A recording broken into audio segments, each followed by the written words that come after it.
Good evening, friends. So this is Wisdom Tree here and today is 9th अगस्त. तो आज हम लोग discuss करते हैं आज का न्यूज़ का कि क्या चल रहा है across the globe and at the same time at national level and which of the news are important for BPSC examination. तो बिहार पब्लिक सर्विस कमीशन के लिए या किसी भी स्टेट पब्लिक सर्विस कमीशन के लिए कौन कौन से इंपॉर्टेंट न्यूज़ है उसको हम लोग आज डिस्कस करते हैं. देखिए यहाँ पर है CDSCO waives local clinical trial for new drugs approval in developed countries. ये कहाँ का न्यूज़ है? डेवलप्ड कंट्रीज़ का, related to health and hygiene. ये बात याद रखिए. Now waiver has been granted under rule 101 of new drugs and clinical trials 2019 drug controller general of India DGCI ACA central licensing authority to specify certain countries for considering waiver for local clinical trials approval in new drugs. तो this has been initiated where in developed countries. ये बात को याद रखिए. अभी हमारे country में ये इनिशिएट नहीं हुआ है, but the thing is that whatever is happening in this pharmaceutical things has been in news. अब यहाँ पर जैसे अब ऑलरेडी क्लियर कट लिखा हुआ है कि now countries like USA, UK, Japan, Australia, Canada, EU can supply drugs to India without requiring local trials. तो ये कहीं ना कहीं जो है कंट्रोवर्शियल भी है, बिकॉज विदाउट मतलब कि उसको अगर लोकल लेवल पर ट्राई किए हुए, बिकॉज हर जगह का जो सिचुएशन होता है डिफरेंट होता है. एंड अगर उसे उस जगह पर चेक ना किया जाए तो हो सकता है वो सूट करे, हो सकता है नहीं सूट करे as per the geographical and ecological conditions. तो these things are one of the thing जो सोचना चाहिए. और दूसरी चीज़ इसके साथ जो ये तो काफ़ी ज़्यादा इंपॉर्टेंट नहीं है, बट देन ऑल्सो आप बस इतना जानिए कि ये कहाँ पर शुरू हुआ है. तो डेवलप्ड कंट्रीज़ में, अभी इंडिया में नहीं है, बट इसका क्या नोशन है. तो ये जो डेवलप्ड कंट्रीज़ है वो बिना ट्रायल के जो है दवाइयाँ दे सकते हैं. Now coming to the next important thing, इसके अलावा जो इम्पॉर्टेंट न्यूज़ है, centre introduce Waqf bill in parliament. देखिए ये इम्पॉर्टेंट न्यूज़ है. किसके लिए? स्टेट पीसीएस के लिए. क्यों इम्पॉर्टेंट है? इसके पीछे कारण है. कारण ये है क्योंकि जो बहुत सारे ज़मीन हैं वो, आप अगर वक्फ के बारे में जानिएगा, ये कब आया था वक्फ एक्ट? तो 1995 में. The word Waqf has been substituted with unified Waqf management empowerment and efficiency development. इसके अंतर्गत आप देखिएगा तो बहुत सारे जो ज़मीन हैं वो कहीं ना कहीं उसका जो ऑनरशिप है वो कोई एक पर्सन या एक ट्रस्ट या ग्रुप ऑफ पर्सन्स हैं, और उसमें बहुत सारे ज़मीन हैं. उस ज़मीन के बारे में जो है चीज़ों को अच्छे से मैनेज करने के लिए and at the same time transparent रखने के लिए ये बिल को लाया गया है. This is the notion. और आपको बता दें, इसी तरीके से हिंदुओं में भी, अगर आज का न्यूज़पेपर पढ़ा होगा तो बिहार में मठ और मस्जिद और ट्रस्ट और मंदिर के अंतर्गत आने वाली जितनी भी ज़मीन है उसको ब्रह्मोत्तर ज़मीन बोलते हैं. उन सारे का जो रिकॉर्ड है बिहार गवर्नमेंट ने रिसेंटली मंगाना शुरू कर दिया है, बिकॉज उस पर बहुत सारी धांधलियाँ चल रहा था. जैसे कुछ लोग जो है उसको हड़प ले रहे थे, अपने नाम पर करा ले रहे थे और उसको as a personal property treat कर रहे थे, जिससे कि नेशनल लॉस हो रहा था. तो ये चीज़ आपको कहीं ना कहीं आपको इवन बीट इन वक्फ में भी एंड इवन द मंदिर वाले चीज़ों में भी दिख रहा था. इसलिए सरकार ने एक अच्छे पहल के थ्रू इसको लाने का प्रयास किया है. लेकिन अभी जैसे अभी का अगर मैं बता दूं तो पार्लियामेंट में इसके लिए JPC का भी वो हो गया है, ज्वाइंट पार्लियामेंट्री कमेटी के पास ये चीज़ को भेजा जा रहा है. अब इसमें क्या हुआ है कि amendments were made in 2013 based on the recommendation of high level committee under the chairmanship of justice Rajendra Sachar. आप पता होगा कि मुस्लिम्स कम्युनिटी के ऊपर जो है ये one of the important committee बैठी थी and the report of joint parliamentary committee. Now की फीचर्स इस बिल के क्या हैं? डाटाबेस ऑफ, मतलब कि की फीचर्स कहने का मतलब ये है कि मुख्य इसमें क्या क्या जो इसकी पहल है जिससे आप पहचान सकते हैं कि ये गुण है, इसके आधार पर ये जो है वक्फ बोर्ड के अंदर आता है. तो database of waqf and property dedicated to the waqf to be registered on a portal within a period of 6 months of commencement of the act. Defined waqf क्या है? तो waqf by any person practicing Islam for at least 5 years having the ownership of such property insures women's and non Muslims representation on the council, central Waqf council and state boards. अब इसके साथ जो है the central government में direct to audit of any Waqf at any time by an auditor appointed by Comptroller General of India or any officer designated by the central government for this purpose। अब यहाँ पर debate ये चल रहा है, जब आप चीज़ों को वो देखेंगे तो as per the fundamental rights some community from the Muslims groups, Muslim समुदाय के जो कुछ लोग हैं वो ये डिमांड कर रहे हैं कि we can manage our religious affairs by our own self, there is no need of the intervention of the government, कि सरकार की कोई इंटरवेंशन की दखलंदाजी की कोई ज़रूरत नहीं है। बट सरकार के पास कहीं ना कहीं कुछ आंकड़े हैं जो कंप्लेंट्स के फॉर्म में आए हैं कि कहीं ना कहीं इस पर ट्रांसपेरेंसी नहीं है और कुछ माल प्रैक्टिसेस हो रही है, जिसकी वजह से ये चीज़ें सीन में आया है। तो दोनों साइड की अभी चीज़ें पेंडिंग में हैं, because it's still a bill, not has it has become act. तो बस आप इस चीज़ को जानिए कि किस तरीके से है और क्यों ये इम्पॉर्टेंट है स्टेट पब्लिक सर्विस कमीशन के लिए, क्योंकि लैंड जो है वो किसके अंतर्गत में आता है, स्टेट के अंतर्गत में, और लैंड का कुछ भी इधर से उधर होता है then that directly affects the common person. इसलिए इस चीज़ को जानना ज़रूरी है। एंड आपको ये भी बता दूं कि 96% जो स्टेट्स हैं इंडिया में, वहाँ पर लैंड रिफॉर्म बिल को एज इट इज़ इम्प्लीमेंट नहीं किया गया था। आपको अच्छी तरीके से ये बात पता होगा। Now coming to the next thing, कि ये जो बिल है वो ये कह रहा है कि district collector will decide whether a disputed property is waqf और गवर्नमेंट लैंड। तो ये देखिए यहाँ पर गवर्नमेंट लैंड और वक्फ लैंड में भी ये भी एक मतलब कि वो है, कहीं ना कहीं इसका डाटा होगा, इसकी वजह से इस बिल में मेंशन किया गया है। ऑब्जेक्टिव क्या है बिल का, तो ये हम लोग देख लेते हैं। To effectively address the issue related to the power of the state waqf boards registration and survey of waqf board properties to enhance the efficiency of administration and management of waqf properties। because क्यों waqf properties का ये होना चाहिए state के पास, क्योंकि state कहीं ना कहीं पूरा जो लोकल आपके rules laws regulations and the same time land properties और जो लोकल चैलेंजेस है उसको देख रेख करती है। पुलिस लॉ एंड एडमिनिस्ट्रेशन सारी चीज़ें मतलब कि स्टेट के अंदर में रहता है, इसलिए इस चीज़ को भी कहीं ना कहीं कंट्रोल करने के लिए स्टेट के अंतर्गत लाने की बात कही गई है। अब वक्फ प्रॉपर्टीज़ क्या होता है तो हम लोग देख लेते हैं। वक्फ प्रॉपर्टीज़ को जानना जरूरी है। They refer to the movable and immovable properties dedicated in the name of God और charitable purposes for a deed और एन इंस्ट्रूमेंट। आप समझ गए कि भगवान के नाम पर, इन अ सेंस दैट अल्लाह के नाम पे जो भी मूवेबल और इमूवेबल चैरिटी के अंदर, ट्रस्ट के अंदर या वक्फ के अंदर जो ज़मीन है उसके आंकड़े रहते हैं। उसके साथ they are manage by a legal entity with nominated members known as Waqf board. ये लीगल एंटिटी के द्वारा नॉमिनेट होते हैं, उसको क्या कहते हैं, वक्फ बोर्ड। वक्फ बोर्ड क्या है तो एक स्टैट्यूटरी बॉडी है, इस्टेब्लिश कब हुआ था 1964 में।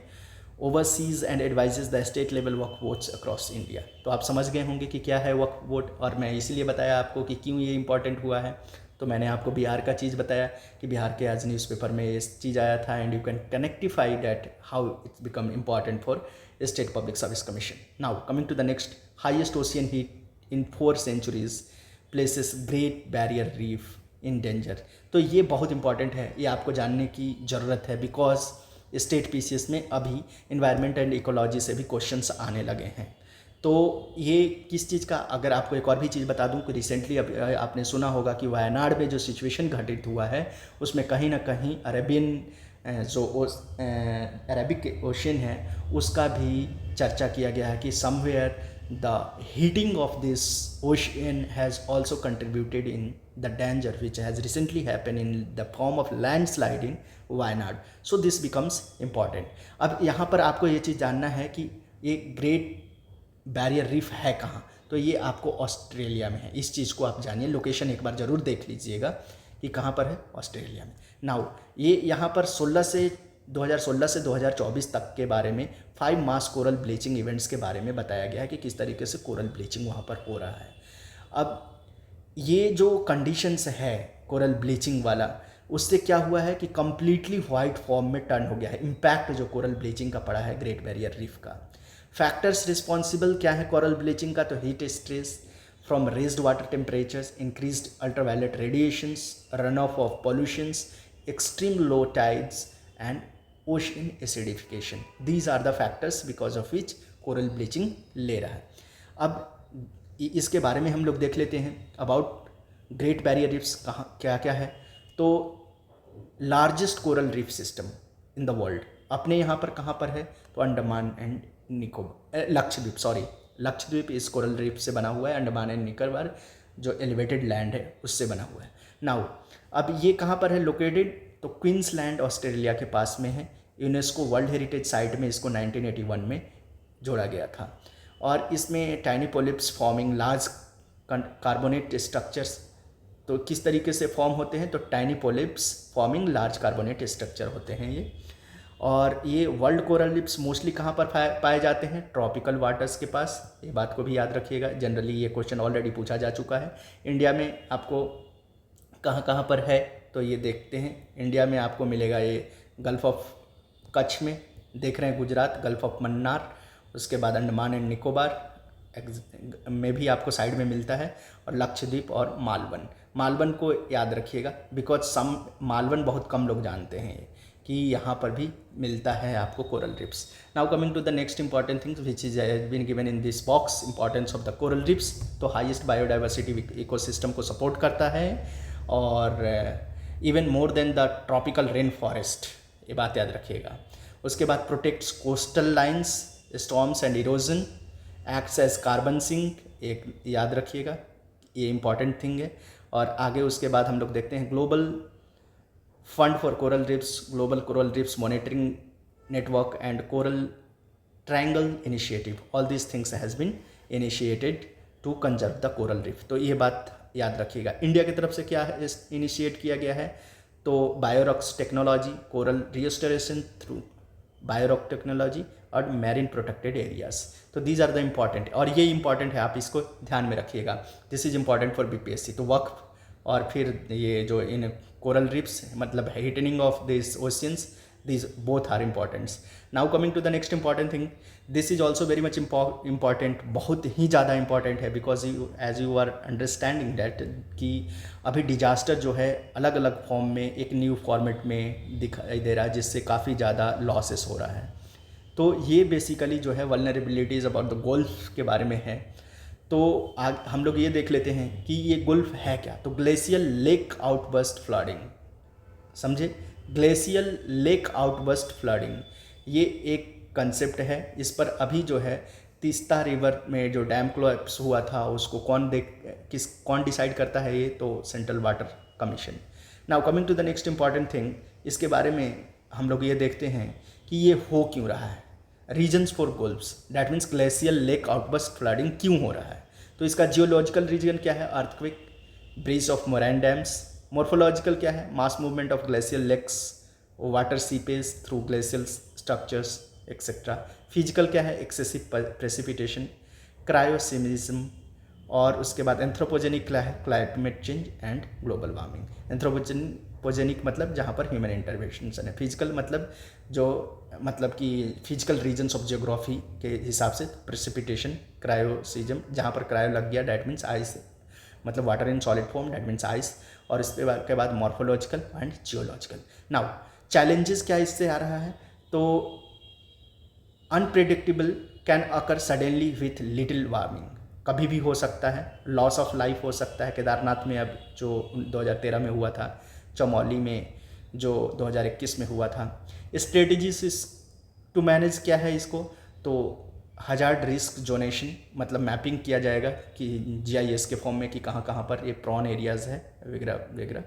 हजार्ड प्रॉन एरियाज़ को भी रेगुलेट किया जाएगा. Now coming to the next important thing, आपको ये दर्शाया गया है कि किस तरीके से लैंडस्लाइड है.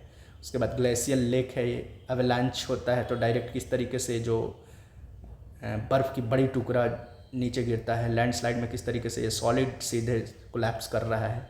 लेक ओवरफ्लोज किस तरीके से फ्लड का फॉर्मेट ले रहा है. एंड वॉल ब्रिज किस तरीके से हो रहा है और फ्लड का रूप ले रहा है. तो this is also important for state level examinations. Boilers bill ये उतना इम्पॉर्टेंट नहीं है. बॉयलर्स बिल आपको district level joint committee to habitat rights for Juanga and Keonjhar PGTG in Odisha. ये इम्पॉर्टेंट है, ये पूछा जा सकता है बिकॉज बिहार में भी आपका जो ऊपर वाला बेल्ट है तराई रीजन, तो वहाँ पर देखे होंगे कि जो थारू जनजाति है वो रहती है, और अपना नीचे वाला जो भागलपुर वाला रीजन है सिंहभूम के पास, और सिंहभूम से लेकर के भागलपुर वाला रीजन, तो यहाँ पर कटिहार वगैरह में भी थोड़ा सा आपको एसटीज वो मिलेंगे। अब ये PVTGs का कोई बिहार में वैसा ग्रुप नहीं मिलता है। तो ये कहाँ की बात कर रहे हैं, क्योनोझार एरिया का, वहाँ पर PVTG के हैबिटेट के राइट्स के बारे में ये आया है। तो बस आप इतना जानिए कि हाँ देयर आर PVTG, मतलब कि आपको जनजातियों का ये ग्रुप है जो वल्नरेबल से वल्नरेबल है, and there are around 75 PVTGs groups जो कि पूरे इंडिया में फैले हुए हैं। इनके ऊपर कौन सी कमेटी वो आई है, तो दीवार कमेटी जो 1960s और 61 में। वैसे जो जाजा कमेटी है वो काफ़ी ज़्यादा फेमस है regarding this tribal rights and empowerment, तो ये बात ज़रूर याद रखिएगा। लेकिन अब आप ये जान लीजिए कि ये रहने वाले कहाँ के हैं। तो जोंगास कहाँ के, जजपुर। जजपुर कहाँ, उड़ीसा में। पौड़ी भूनियास कहाँ, देवघर उड़ीसा में, ये भी याद रखिएगा। बारिया PVTG Madhya Pradesh. Kumar PVTG, Baiga PVTG कहाँ के, छत्तीसगढ़ के। तो आप ये जनरली याद रखें। जंगा कहाँ पे, जजपुर। जजपुर ऑलरेडी फेमस है, you will have read in history also. Pauri बुनियास देवघर उड़ीसा में, और बारिया मध्य प्रदेश में। कामार एंड बैगा कहाँ पर है आपको, छत्तीसगढ़ में। Now coming to the next important thing, आप ये भी चीज़ को याद रखिएगा, इसका जो राइट है वो कहीं ना कहीं आता है 2006 वाला, कि it was introduced under the scheduled tribes and other traditional forest dwellers right act. कब, 2006। तो फॉरेस्ट राइट्स एक्ट इसको बोलते हैं। तो ये भी इम्पॉर्टेंट है, ये आप जानिएगा। हैबिटेट राइट्स क्या है, तो ये सीक्वेंस ये जो है कह रखा है कि habitat rights are accorded after a sequence of consultation with the community members, traditional leaders, women leaders, district and forest administration. इसका मतलब क्या है कि स्वतायत फॉर्मेट में, मतलब कि उनका जो कम्युनिटी राइट है जिस तरीके से ऑलरेडी चलता था, जिस तरीके से पहाड़िया सिस्टम था वगैरह वगैरह, तो उसको कंटिन्यू करने का एक तरीका हैबिटेट राइट्स, जो कि कहीं ना कहीं ये लोग नहीं चाहते हैं कि ह्यूमन इंटरवेंशन ज़्यादा हो। अब सिग्निफिकेंस इनका क्या है, तो customary territory habitation, socio cultural practices, intellectual knowledge and at the same time traditional knowledge. तो this is also important for state level service commissions examination. Now अब ये ऑलरेडी आपने देख लिया कि नेटिव्स कहाँ के हैं ये जोंग ट्राइब, तो hills of Keonjhar, Pallahara, Angul and the plains of Dhenkanal, divided hills in Thania and plain of Juang. तो ये इनका मतलब कि ओरिजिनल प्लेस है, नेटिव प्लेस है। बस ये इतना आप जरूर जानिए कि क्योनोझार कहाँ है, ये क्वेश्चन आ सकता है। और शिफ्टिंग कल्टिवेशन तो जनरली आप लोग जानते ही होंगे। History Pattuas, because their traditional attire is leaf skirt. Pattuas आप सुने होंगे, बिहार वगैरह में पटुआ किसे कहते हैं। Now coming to the next, floating solar project. This is very much important, क्योंकि ये स्टेट PCS में पूछते रहता है। क्यों पूछता है, इसके पीछे कारण है क्योंकि द वे जो कन्वेंशनल एनर्जी और नॉन कन्वेंशनल एनर्जी को लेकर के सोचा जा रहा है ग्लोबल लेवल पर, एंड क्लाइमेट चेंज हो रही है, उसको लेकर के ये इंपॉर्टेंट हो जाता है। तो SGVN कौन है, ये सतलज वाला है। और ये mini Ratna scheduled day central PSU है, इस बात को याद रखिए कि इसके अंदर में है, तो मिनिस्ट्री ऑफ पावर के अंदर में है। एक 90 मेगावाट का ओमकेश्वर फ्लोटिंग सोलर पावर प्रोजेक्ट कहाँ बना रहा है, खंडवा में। खंडवा कहाँ है, मध्य प्रदेश में। तो ये इतना आप जरूर जानिए, Omkareshwar floating solar power plant is being made in Madhya Pradesh in Khandwa. और SJVN क्या है, सतलज जल लिमिटेड वाला जो मिनी रत्ना है, और एक इसके अंदर में है, मिनिस्ट्री ऑफ पावर के अंदर में है। कौन इसको वो कर रहा है, पैसे दे रहा है, तो वर्ल्ड बैंक एंड इंडिया का ज्वाइंट मतलब ये प्रोग्राम है। और इससे क्या होगा, तो reduced water evaporation, cooler operating and temperature and land conversion. तो these are the benefit from this. Now Antarctica winter heat wave, जो ऑलरेडी अभी हमने रिसेंटली पढ़ा कि किस तरीके से ग्रेट बैरियर रीफ में और हमारा वयनाड में जो सिचुएशन हो रहा था, वो कहीं ना कहीं हीट वेव के चक्कर से हो रहा था। And this has reached to the south also, that means Antarctica winter heat wave. तो आप ये जानिए बस कि ये जो है ये रीजन्स ऑफ हीट वेव क्या है। तो according to the scientist higher temperatures are mainly consequence of weakening of the polar vortex. Polar vortex is a band of cold air and low pressure system that spins around the Earth's stratosphere. Stratosphere मतलब troposphere से ऊपर, that means आपको 18 kilometre से 50 kilometre वाली दायरा वहाँ पर। और ये क्यों हो रहा है, तो पोलर वोर्टेक्स की वजह से कहीं ना कहीं जो कूल एयर है और वो बृहत मात्रा में नहीं बन रहा है। तो दिस इज़ इम्पॉर्टेंट। आप बस इतना जानिए कि हाँ यहाँ पर विंटर हीट वेव कहीं ना कहीं सिचुएशन को वो कर रहा है, डेंजरस बना रहा है। और हम लोग आगे बढ़ते हैं। क्रेडिट इंफॉर्मेशन कंपनीज, तो ये आप बस ये जानिए कि क्रेडिट इंफॉर्मेशन कंपनीज होती क्या है। तो they collect public data, credit transaction and payment histories of individuals and the companies regarding the loan. जिस तरीके से KYC आपको कहते हैं, वो ये आपको पूरा इन्फॉर्मेशन जो है वो लेती है। और ये आपको जो है licence CIC are licensed by किसके द्वारा, तो RBI के द्वारा, and regulated by CIC regulation acts 2005। ये बस इतना आप याद रखिएगा। नाउ प्रायो कोलम्बियस क्लाउड, जो ऑलरेडी आपने क्लाउड के फॉर्मेशन में पढ़े होंगे। अब बस आप इतना जानिए कि ये अभी मतलब कि कहाँ पर हुआ है और क्यों न्यूज़ में है। तो ये USA और कनाडा में wild Fyers, recent wildfires in US and Canada are so intense that they have created pyrocolumbus cloud। इतना को आप जानिए। और आगे हम लोग मूव करते हैं तो देखते हैं क्लाउडेड लियोपार्ड। ये आ सकता है क्योंकि हमारा जो JNK वाला रीजन है वहाँ पर कहीं ना कहीं आपको देखने को मिलेगा, और सिक्किम वाला रीजन में भी।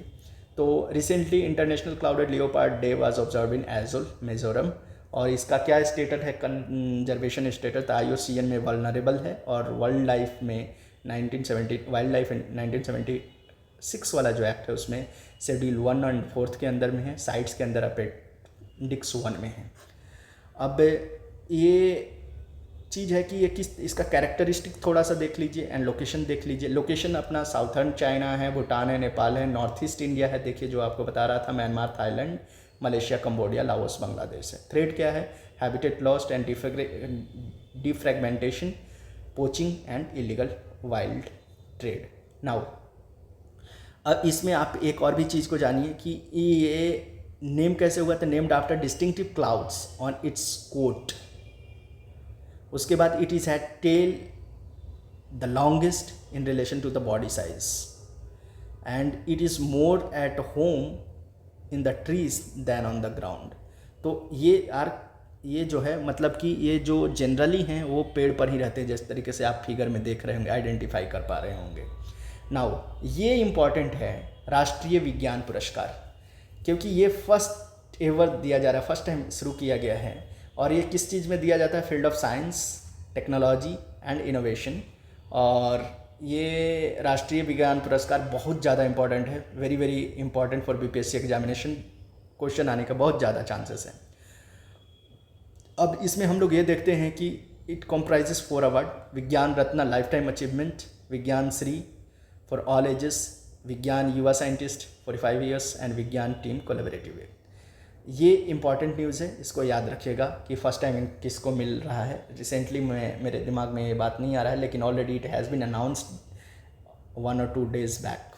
नाउ डिजिटल वाटर मार्किंग, ये एक नई AI जो है डेवलपमेंट है। इसका डिजिटल वाटर मार्किंग क्या है, तो it is a process of embedding the digital code water mark into a digital content like image, audio and video. तो आप ये इतना जानिएगा कि ये क्या है, डिजिटल वाटर मार्किंग जो है ये एक ओपन AI का टूल जनरेट हुआ है। नाउ प्लेसेस इन न्यूज़ में न्यूजीलैंड के बारे में चर्चा किया गया है। न्यूजीलैंड के बारे में अभी हम लोग देखते हैं कि क्या है पॉलिटिकल फीचर्स वहाँ का। तो आइलैंड कंट्री है, located in South Pacific Ocean between Tropic of Capricorn and Antarctica circle, जो ऑलरेडी आप देख रहे होंगे। और दूसरी चीज़ कि consist of 2 main islands, that is North Island and South Islands, separated by Cook Strait. इस फिगर में उतना नहीं आपको पता चल पाएगा। जोग्राफिकल फीचर क्या है, रिलीफ क्या है इसका, तो ये part of Pacific ring of fire से जुड़ा हुआ है। और houses of alluvials, Canterbury plains, high central plateau called Central Otago. Active volcano यहाँ पर कौन कौन सा है, तो व्हाइट आइलैंड में और रॉफ्यू में, माउंट रॉफ्यू में। हाईएस्ट पीक कौन सी है, माउंट कुक। और हाईएस्ट ग्लेशियर कौन सा है, तास्मान ग्लेशियर। लेक कौन सा है, तोपो। एंड लार्जेस्ट नेचुरल लेक है। तो these were the important news for state public service commission, specially BPSC and UPPCS examination from whatever the news that has been collected by the Vision IAS, because Vision IAS क्या करता है कि बहुत सारे news में से जो important रहता है उसको ला करके एक जगह कर देता है। So that's become very much easy to identify that which is important, which is not important. तो this were the news for the day, and I will make an request that kindly subscribe the channel, और उसको आप उन लोगों तक पहुँचाइए जो लोग को ये सुविधा नहीं मिल रखी है, ताकि वो लोग भी इसका फ़ायदा उठा सके। Thank you for watching wisdom tree.